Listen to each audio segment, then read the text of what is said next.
Hey crafters, it's Joy here, and I'm going to show you how I created this alcohol ink background, which makes the Whimsical Magnolias pop off of this card.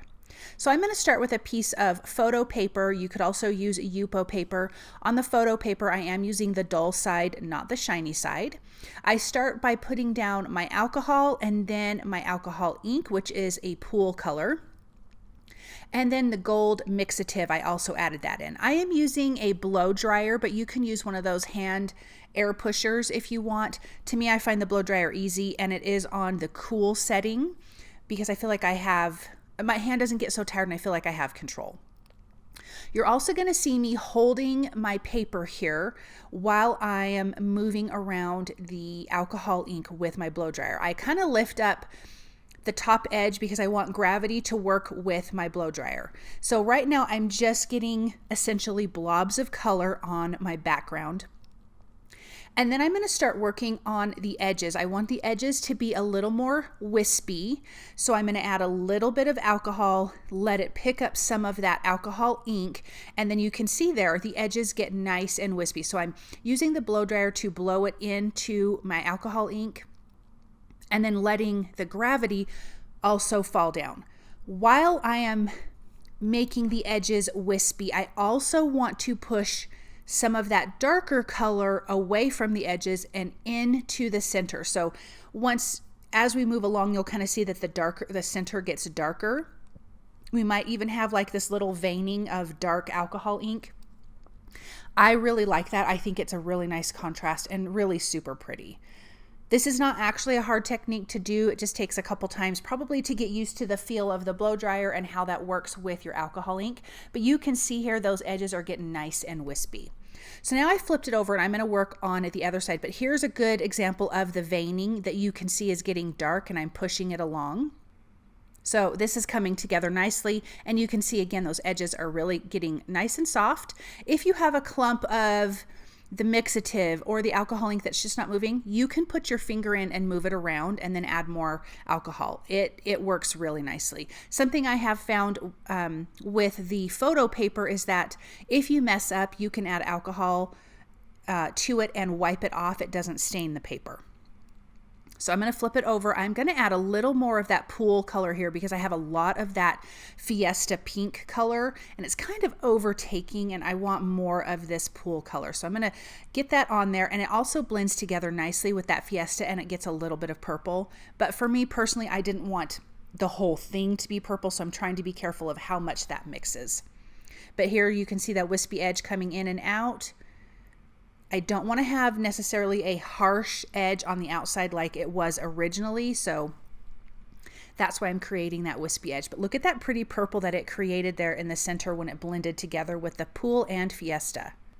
I absolutely love working with alcohol inks. I think they're beautiful. I think the backgrounds that you can create are just amazing, and so this turned out really nice.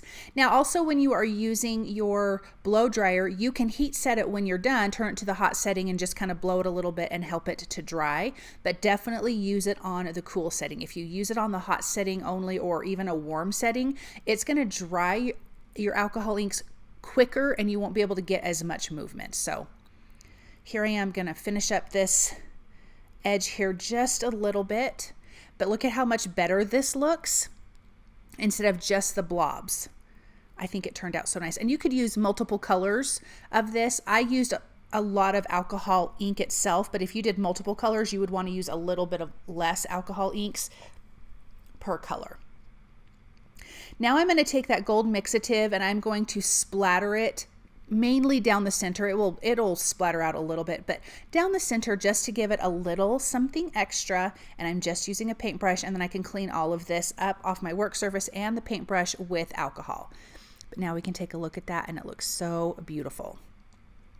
Okay, let's stamp these Whimsical Magnolias.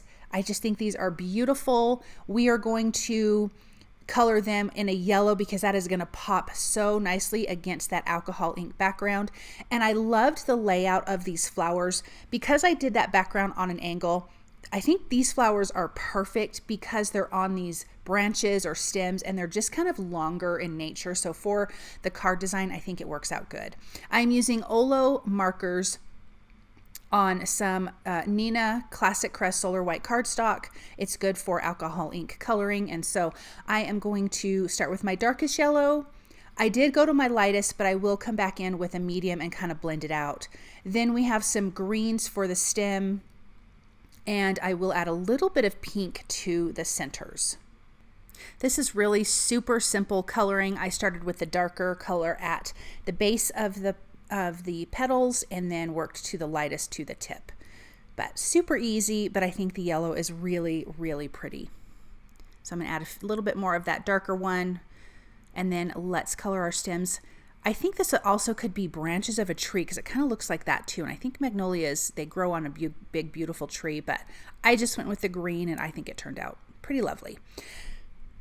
And then we have, I love the stamp set because it's one big stamp at a time and you have your sentiments and everything. And then the coordinating die is just one big coordinating die that you just lay over. I just make sure all my sentiments and everything are nice and lined up. And then you just run that through the die cut machine and you get all of these images. So even though the ones I didn't color, I will put those in my stamp set and I can use them for another project and color them however I want to do that. So I'm going to tape that in place and run that through my die cut machine. Then I'm going to use some foam adhesive because I love dimension on my cards, and all of the flowers and the sentiment is going to be popped up. I'm using the happy birthday sentiment.